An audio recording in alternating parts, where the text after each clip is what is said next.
우리에게 주시는 말씀은 신명기 28장 1절부터 14절까지의 말씀입니다. 오늘 원래 매일 성경 큐티 본문은 28장 15절부터인데 1절부터 14절까지 읽겠습니다. 왜냐하면 오늘 설교를 전체를 제가 설교하기 때문에 그렇습니다. 우리 한 절씩 교독합니다. 제가 한 절 읽고 여러분 한 절 읽고 우리 한 절씩 교독하겠습니다. 내가 내 하나님 여호와의 말씀을 삼가 듣고 내가 오늘 내게 명령하는 그의 모든 명령을 지켜 행하면 내 하나님 여호와께서 너를 세계 모든 민족 위에 뛰어나게 하실 것이라.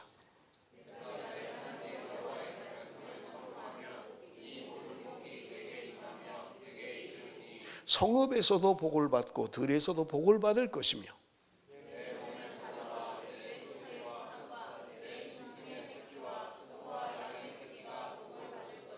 내 광주리와 떡반죽 그릇이 복을 받을 것이며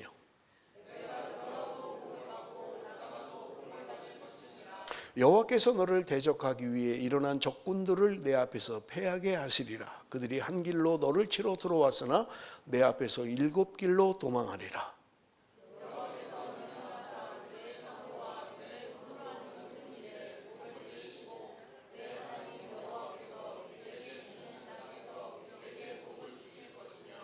여호와께서 내게 맹세하신 대로 너를 세워 자기의 성민이 되게 하시리니 이는 내가 내 하나님 여호와의 명령을 지켜 그 길로 행할 것임이니라.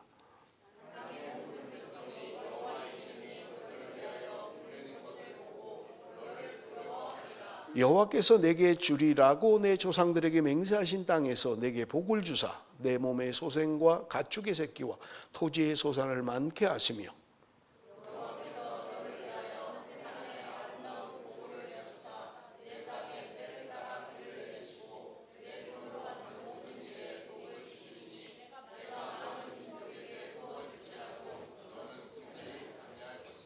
여호와께서 너를 머리가 되고 꼬리가 되지 않게 하시며 위에만 있고 아래에 있지 않게 하시리니 오직 너는 내가 오늘 내게 명령하는 내 하나님 여호와의 명령을 듣고 지켜 행하며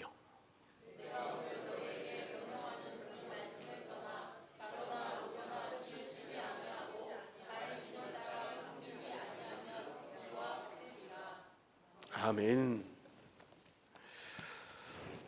적극적 사고방식이라는 책을 써서 아주 유명한 그 로만 빈센트 필 박사가 있습니다. 이 로만 빈센트 필 박사가 어느 날 기차를 타고 여행을 하게 되었다고 합니다. 기차를 타고 여행을 하다가 기차 칸에 있는 식당 칸에서 식사를 하기 위해서 이제 식당 칸에 가서 앉았는데 자기 옆에 나이가 지긋한 노부부가 옆에 앉았답니다. 그런데 그 노부부가 앉아서 이 부인이 계속해서 불평을 하더래요. 음식이 마음에 안 든다.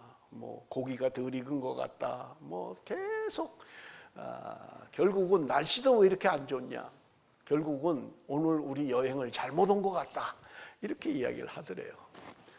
노만 필 박사가 옆에서 그런 얘기를 하니까 이제 그 얘기를 듣고 있었던 거예요. 그러니까 그 남편이 뭐 둘이 있으면 괜찮은데 여러 사람이 있는 공공장소에서 자기 아내가 큰 소리로 자꾸 얘기를 하니까 미안했는지 노만 필 박사에게 이렇게 이야기를 하더랍니다. 사실은 우리 집사람이 제조 공장을 하는데 아마 그래서 이렇게 그런 것 같다. 그렇게 이야기를 하더래요. 노만 필 박사가 들으니까 무슨 제조 공장을 하는데 저렇게 불평이 많을까? 그래서 그 사람에게 남편에게 되물었답니다. 도대체 당신 아내가 무슨 제조 공장을 합니까? 그렇게 물어보니까 그 남편이 대답하는 말이 우리 집사람은 불행 제조 공장을 하고 있습니다. 그렇게 이야기를 합니다. 뭐든지 불만인 거예요. 뭐든지 불평인 거예요. 추우면 추워서 불평, 더우면 더워서 불평, 차가우면 차가워서 불평, 전부 다 불평이에요. 그 남편도 참 재미있죠? 불행 제조 공장을 하고 있다는 거예요. 여러분 리차드 칼슨이라고 하는 치유 상담을 하시는 분의 이야기입니다. 이분이 전공하는 게 뭐냐면 스트레스를 전공하는 분이에요. 자기가 오랫동안 사람들을 치유하고 상담해 보니까 공통점이 있더라는 거예요. 스트레스를 받는 사람들은 어떤 증상이 있는데 그게 뭐냐면 자기의 현실을 잘 직시하지 못한다는 거예요. 그리고 미래만을 자꾸 생각한다는 거예요. 그래서 스트레스를 받는다는 거예요. 그러면서 이분이 하는 말이 뭐냐면 겸손하면, 자기를 낮추면 행복해질 수 있다는 거예요. 그런데 사람들은 교만하다는 거예요. 그 예로 행복한 사람은 어떤 사람이냐? 나한테 이렇게 이쁜 아내를 주신 것을 감사합니다. 이렇게 좋은 아내를 주셔서 감사합니다. 이런 사람은 행복하다는 거예요. 어떤 사람이 불행하냐? 내가 신랑을 잘못 만나가지고 평생을 고생하고 있다. 내가 아내를 잘못 만나서 평생 고생하고 있다.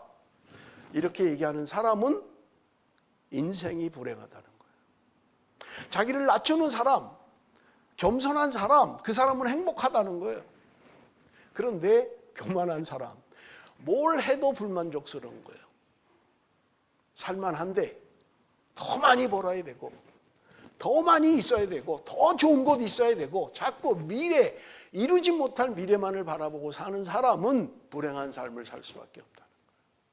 그런데 늘 감사하고 겸손하게 사는 사람은 행복하다, 그런 이야기를 했습니다.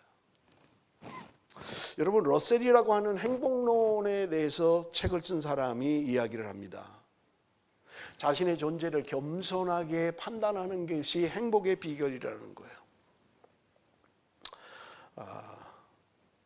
내가 지금 처해진 환경에 대해서 감사하는 것, 그것이 행복한 삶이라는 거예요. 여러분은 어떻습니까? 나는 지금 행복하게 살고 있습니까?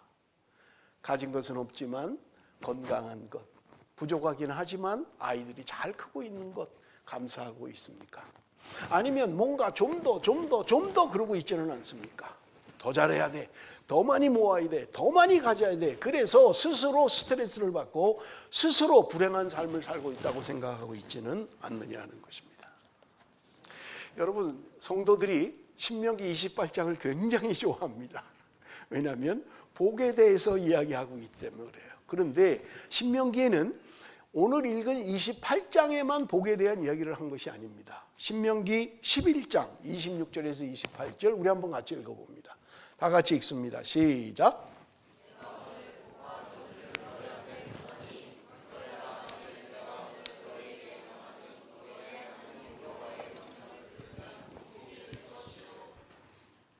여러분, 여기 오늘 본문 26절에 보면 내가 오늘 복과 저주를 너희 앞에 두었다고 이야기하고 있는 거예요. 내 앞에 복과 저주가 내 앞에 놓여 있다는 거예요. 그런데 복을 선택하면 복을 받는 거예요. 저주를 선택하면 저주를 받는 거예요. 그 기준이 뭐예요? 하나님의 말씀에 순종하면 복을 잡게 되는 거라는 거예요. 하나님의 말씀에 순종하지 않으면 저주를 잡게 되는 것이라고 이야기하고 있는 것을 우리는 볼 수 있는 것입니다. 복이라고 하는 것은 환경이 아니라는 거예요. 복된 존재가 행복하다는 거예요. 내가 부자 부모를 만났더라면, 내가 능력 있는 남편을 만났더라면 늘 불만하는 게 아니라 내가 복된 존재가 될 때 우리는 행복할 수 있다는 거예요. 근데 우리는 어떻습니까? 늘 없는 것 때문에 스트레스를 받는 거예요. 여러분, 신명기 28장은 크게 1절에서 14절까지 복에 대한 말씀입니다. 그리고 15절부터 68절까지는 저주에 대한 말씀이에요. 복에 대한 말씀은 14절밖에 되지 않아요. 그런데 저주에 대한 것은 4배가 넘습니다. 우리는 저주받는 것을 기뻐하지 않아요. 복받는 걸 좋아합니다. 그렇다면 여러분, 어떻게 하면 내가 복을 받을 수 있는지를 우리 함께 살펴보기를 원합니다. 읽었습니다마는 28장 1절 제가 읽습니다. 내가 내 하나님 여호와의 말씀을 삼가 듣고 내가 오늘 내게 명령하는 그의 모든 명령을 지켜 행하면 내 하나님 여호와께서 너를 세계 모든 민족 위에 뛰어나게 하실 것이라. 여기 본문에 보면 하나님의 말씀을 삼가 듣고 이렇게 되어 있어요. 삼가 듣고. 원어상의 의미를 번역을 하면 경청하는 것입니다. 삼가 듣다라는 말은 경청한다는 말입니다. 여러분, 이 단어의 의미가 원어에는 반복해서 나와요. 그게 뭐냐면 듣고 듣다, 계속 듣는 거예요. 그래서 여러분, 이 의미가 뭐냐면 우리 학생들한테 선생님이 가장 많이 쓰는 말이 뭐예요? Listen carefully. Listen carefully. 잘 들어. 잘 들어. 주위에서 들어. 내가 하는 말 지금부터 잘 들어야 돼. Listen carefully. 그게 바로 지금 경청하는 것이고 삼가 듣는다는 말입니다. 하나님의 말씀을 잘 들으라는 거예요. 경청하라는 거예요. 그러면 복을 받는다고 말씀하고 있는 것을 우리가 볼 수 있습니다. 킹 제임스 버전은 영어로 번역하기를 성실하게 듣다라고 번역을 했습니다. 삼가 듣다라는 말을 성실하게 들어야 된다는 거예요. 경청해야 되고 잘 들어야 된다는 거예요. 하나님의 말씀을 잘 들어야 된다는 거예요. 그런데 15절부터는 68절까지는 저주에 대한 말씀이라고 이야기를 했어요. 그런데 15절을 한번 우리 읽어봅니다. 15절 우리가 읽지 않았습니다만은 15절 다 같이 시작.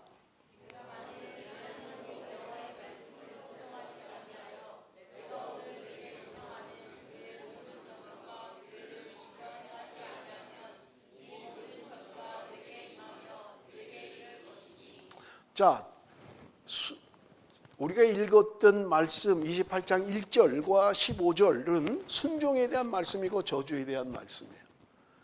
그런데 그것은요, 간단합니다. 순종과 불순종이에요. 너희가 말씀을 듣지 않으면 저주를 받게 될 것이고 하나님의 말씀을 순종하면 복을 받게 될 것이라고 말씀하고 있는 것을 우리가 볼 수 있어요. 모든 민족 위에 뛰어난 민족이 되게 할 것이다. 너희가 말씀에 순종하면 내가 너를 모든 민족 위에 뛰어난 민족이 되게 하시겠다고 말씀하고 있는 것입니다. 그런데 2절에 보면 내가 내 하나님 여호와의 말씀을 청종하면 이 모든 복이 내게 임하며 내게 이르리니. 하나님의 말씀을 청종하면 모든 복이 임한다는 거예요. 그런데 여기 복이라는 이 단어의 원어의 의미가 뭐냐면 무릎을 꿇다라는 의미를 가지고 있는 거예요. 무릎을 꿇다. 하나님의 말씀 앞에 무릎을 꿇는 것, 순종의 상태를 이야기하는 것입니다. 그러므로 복의 시작은 우리가 하나님의 말씀 앞에 무릎을 꿇음으로 말미암아 시작된다고 말씀하고 있는 것을 우리는 볼 수 있어요. 여러분, 우리가 성경을 자세히 보면 복에는 두 가지의 복이 있는 것을 알 수 있습니다. 그 첫 번째는 뭐냐? 물질적인 복, 현세적인 복을 이야기합니다. 그리고 또 하나의 복은 뭐냐? 영적이고 내세적인 복을 이야기하고 있는 것을 우리가 볼 수 있는 것입니다. 성경의 흐름 가운데 여러분, 성경에는 중요한 흐름들이 있어요. 제가 늘 말씀드립니다마는 성경 안에는 하나님이 하나님의 택한 백성들을 어떻게 구원해 가시는가 하는 구원의 역사가 도도하게 흘러가고 있습니다. 그런데 성경 안에는 또 하나의 중요한 흐름이 있어요. 그게 뭐냐? 말씀에 대한 것입니다. 구약 성경을 한마디로 이야기한다면 지금 신명기 28장 1절의 말씀이에요. 너희가 말씀에 순종하면 복을 받게 될 것이다. 이게 성경의 흐름이에요. 그러나 너희가 말씀에 순종하지 않으면 저주를 받게 될 것이다 라고 이야기하고 있는 것을 우리가 볼 수 있습니다. 여러분, 우리가 성경의 흐름 가운데 이런 중요한 흐름들이 있다는 것을 우리는 알 수 있는 것입니다. 여러분 보세요. 구약 성경은 주로 우리에게 복을 얘기하되 외형적인 복을 이야기합니다. 현세적인 복을 이야기해요. 그래서 구약 성경에는 자식이 많고 땅이 넓고 이게 복의 상징이었어요. 그런데 신약으로 넘어오면 여러분 특별히 에베소서를 보면 복이 하나님을 아는 것, 예수 그리스도를 아는 것, 성령을 아는 것, 그것이 복이라고 성경은 이야기하고 있는 거예요. 자, 여러분 보세요. 사람들이 나와서 예수님께 질문합니다. 계명 중에 첫째 되는 계명이 무엇입니까? 라고 질문을 해요. 그러니까 주님이 대답하십니다. 첫째는 하나님을 사랑하는 것이다. 마음과 뜻과 힘을 다하여 하나님을 사랑하는 것이다. 둘째는 내 이웃을 내 몸과 같이 사랑하는 것이라고 말씀하셨습니다. 그래서 계명 중에 엑기스로 정말 중요한 건 뭐냐? 하나님을 사랑하는 것이다, 이웃을 사랑하는 것이다. 몇 주 전에 제가 설교했습니다마는 하나님을 어떻게 사랑합니까? 눈에 보이지 않는 하나님을 어떻게 사랑한다는 거예요. 하나님 눈에 보이지 않는데 하나님을 어떻게 사랑해요? 성경은 우리에게 분명히 이야기합니다. 계명을 지키는 자가 하나님을 사랑하는 거라는 거예요. 계명을 지키는 자가 하나님을 사랑하는 거라는 거예요. 그렇다면 여러분, 신약에 그렇게 중요하게 얘기하는 주님도 말씀하신 그 사랑이라고 하는 것은 말씀에 대한 순종 없이는 사랑할 수가 없다는 거예요. 그러므로 구약 성경이나 신약 성경이나 중요한 흐름은 뭐냐? 하나님의 말씀에 순종하는 거예요. 그것이 성경이 흐르는 중요한 주제 가운데 하나라고 하는 것을 여러분, 우리는 볼 수 있는 것입니다. 우리가 하나님의 말씀에 순종하면 어떤 복을 받느냐? 3절 성읍에서도 복을 받고 들에서도 복을 받을 것이다. 4절 내 몸의 자녀와 내 토지의 소산과 내 짐승의 새끼와 소와 양의 새끼가 복을 받을 것이다. 5절 내 광주리와 떡반죽 그릇이 복을 받을 것이다. 얼마나 하나님이 구체적으로 복을 주시는지요. 6절 내가 들어와도 복을 받고 나가도 복을 받을 것이다. 들어와도 복을 받고 나가도 복을 받을 것이라는 거예요. 적군이 우리에게 쳐들어오면 7절 말씀입니다. 한 길로 쳐들어왔다가 7길로 도망하게 될 것이라는 거예요. 하나님이 우리에게 이런 축복을 주신다는 거예요. 동양 사람들은 참 복을 좋아하죠. 그래서 막 벽에도 복자 써놓고 밥그릇에도 복자 써놓고 온갖 데 복 이렇게 써놓죠. 얼마나 복을 좋아하면. 서양 사람이라고 복 안 좋아하겠어요. 그런데 그 복을 받는 비결은 다른 것이 아니라 하나님의 말씀에 순종하는 것이라는 말입니다. 8절 여호와께서 명령하사 내 창고와 내 손으로 하는 모든 일에 복을 내리시고 내 하나님 여호와께서 내게 주시는 땅에서 내게 복을 주실 것이라. 여러분, 이스라엘은 농경사회였어요. 땅이 아무리 많아도 농사에 실패하면 아무것도 아니에요. 땅 넓은 게 무슨 의미가 있어요. 그래서 하나님이 이른 비와 늦은 비를 주시겠다는 거예요. 내가 하는 것 같지만 비가 오지 않으면 수확을 할 수 없는 거예요. 9절 말씀입니다. 여호와께서 내게 맹세하신 대로 너를 세워 자기의 성민이 되게 하시리니 이는 내가 내 하나님 여호와의 명령을 지켜 그 길로 행할 것임이니라. 성민이 되게 하겠다는 거예요. 거룩한 백성이 되게 하겠다는 거예요. 그것은 뭐냐? 하나님과의 약속, 언약의 백성으로 삼으시겠다는 거예요. 하나님이 오늘 내가 너희들을 하나님의 거룩한 백성으로 삼으시겠다고 하면서 약속을 하신 거예요. 하나님과 하나님의 백성이 약속하신 거예요. 그런데 예레미야 뭐라고 해요? 우리가 그 약속을 깨트려 버렸다는 거예요. 지키지 않았다는 거예요. 하나님과의 약속을 버렸다고 성경은 우리에게 말씀하고 있는 것입니다. 10절 우리 한번 다 같이 읽어봅니다. 10절 말씀 다 같이 시작.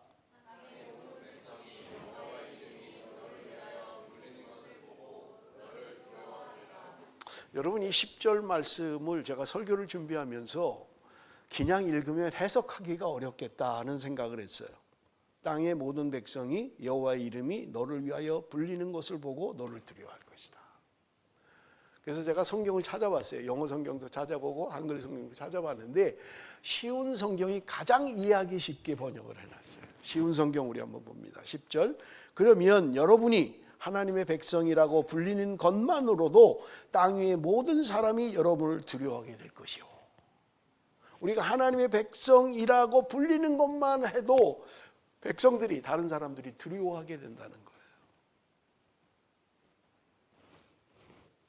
11절 말씀입니다. 여호와께서 내게 주리라고 내 조상들에게 맹세하신 땅에서 내게 복을 주사 내 몸의 소생과 가축의 새끼와 토지의 소산을 많게 하시며, 여러분 4절의 말씀하고 똑같은 것 같습니다만은 4절은 개인의 축복을 이야기한다면 11절은 공동체의 축복을 이야기하고 있는 것을 우리는 볼 수 있는 것입니다.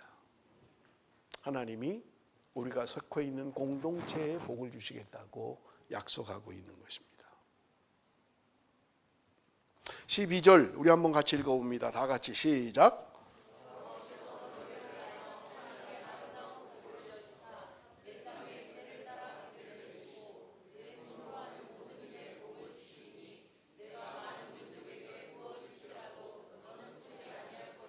하나님께서 하늘에 아름다운 보물 창고를 여시겠다는 거예요. 하나님께서 말씀에 순종하는 자들을 위해서 하늘의 창고를 여시겠다는 거예요. 우리가 갖고 있는 땅의 때를 따라 비를 주시겠다고 이야기합니다. 내가 손으로 하는 모든 일에 복을 주시겠다고 말씀합니다. 내가 많은 사람들에게 꾸어줄지언정 꿇어다니지 않게 하시겠다는 거예요. 여러분, 우리가 뭐가 부족하고 없으면 꿇어다니죠.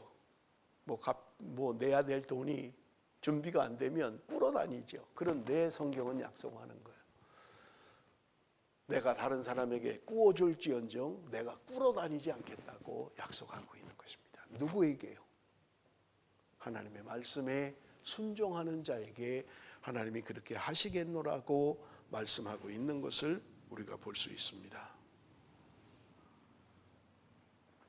13절 제가 있습니다. 여호와께서 너를 머리가 되고 꼬리가 되지 않게 하시며 위에만 있고 아래에 있지 않게 하시리니 오직 너는 내가 오늘 내게 명령하는 내 하나님 여호와의 명령을 듣고 지켜 행하여. 꼬리가 되지 않게 하시겠다는 거예요. 머리가 되게 하시겠다는 거예요.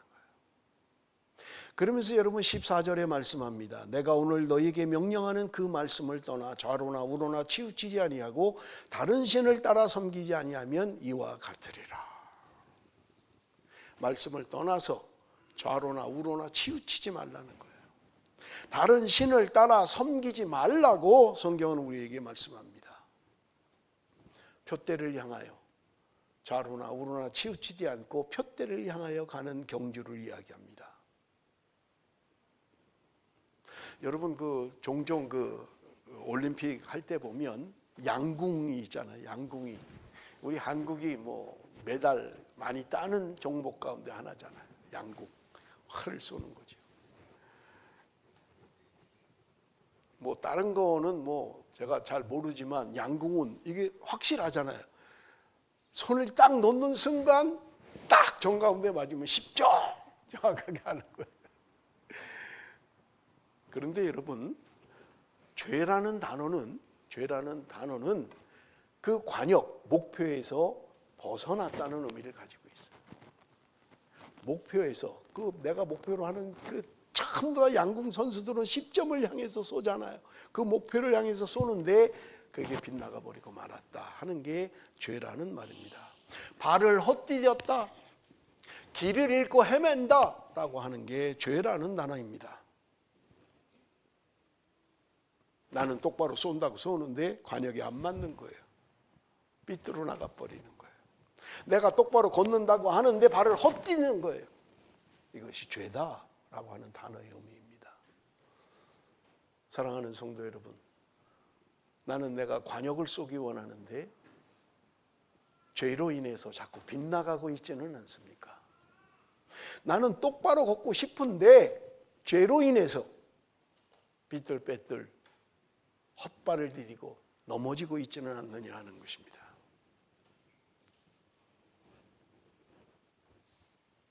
16절에서 19절입니다. 제가 읽습니다. 내가 성읍에서도 저주를 받으며 들에서도 저주를 받을 것이요 또 내 광주리와 떡반죽 그릇이 저주를 받을 것이요 내 몸의 소생과 내 토지의 소산과 내 소와 양의 새끼가 저주를 받을 것이며 내가 들어와도 저주를 받고 나가도 저주를 받을 것이며. 여러분 3절에서 6절까지 읽은 말씀과 동일해요. 내가 성읍에서도 복을 받을 것이며 들에서도 복을 받을 것이요 광주리와 떡반죽 그릇이 복을 받을 것이고. 똑같잖아요.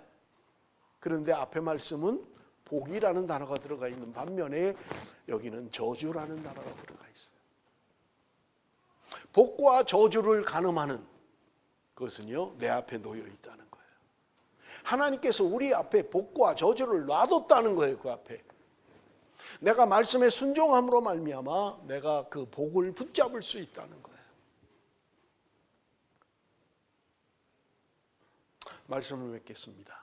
사랑하는 성도 여러분, 오늘 저와 여러분 앞에 복과 저주가 놓여 있는 것입니다. 하나님의 말씀에 순종하는 것은 먼저 잘 들어야 합니다. 경청해야만 합니다. 주의 깊게 들어야 합니다. 그리고 들은 말씀을 지켜 행해야만 하는 것입니다. 듣기만 하고 실천하지 않는, 순종하지 않는 삶을 성경은 이렇게 이야기합니다. 야고보서 1장 22절 우리 한번 같이 읽어봅니다. 다 같이 읽습니다. 시작.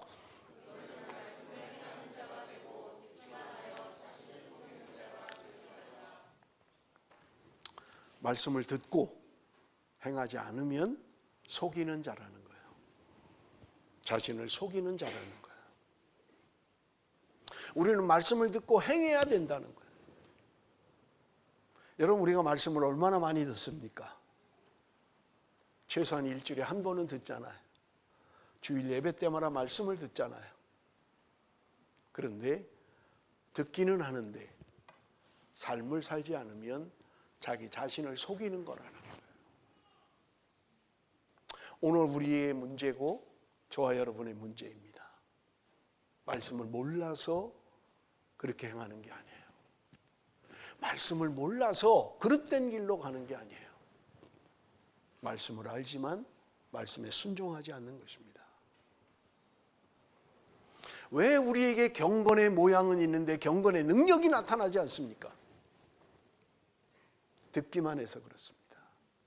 듣기만 해서 그래요. 제가 오늘 글을 보니까 마귀가 그리스도인을 유혹하는 방법이 있대요. 마귀들이 회의가 열린 거예요. 어떻게 하면 저 그리스도인들을 타락시킬 거냐? 그러니까 어떤 마귀가 그들에게 고난을 주고 어려움을 주면 그들이 예수 믿는 걸 포기할 것입니다. 그러니까 이야기합니다. 아니야, 걔네들 고난 주면 더 강해져. 봤잖아, 역사에. 그러니까 누가 또 그럽니다. 그러면 부자를 만들어야 됩니다. 돈이 많아지면 타락할 것입니다. 근데 이 마귀 대장이 들으니까 이게 뭐가 시원찮은 거예요. 그런데 누구 하나 손을 들고 이야기합니다. 제가 이런 방법으로 하면 될 겁니다. 뭐냐 도대체 너는? 다음에라는 생각을 넣으면 됩니다. 그리스도인들의 생각 속에 다음이라는 생각을 넣는다는 거예요. 자, 우리 기도할 때입니다. 지금 말고 다음에. 자, 우리 지금 전도해야 됩니다. 지금 말고 다음에. 이게 마귀가 주는 생각이라는 거예요. 그래서 자꾸 미루도록 한다는 거예요. 사랑하는 성도 여러분, 오늘 내 안에 다음에라는 생각을 가지고 있지는 않습니까? 지금 말고 조금만 있다가. 여러분, 오늘 마귀가 우리를 유혹하는 것들입니다. 성경을 읽어야 하는데 아니 지금 말고 너무 힘들어. 지금 어려운 게 너무 많아. 다음에 하는 거예요. 우리 성경 일독 학교 2월 달부터 시작해서 지금 많이 나가고 있죠.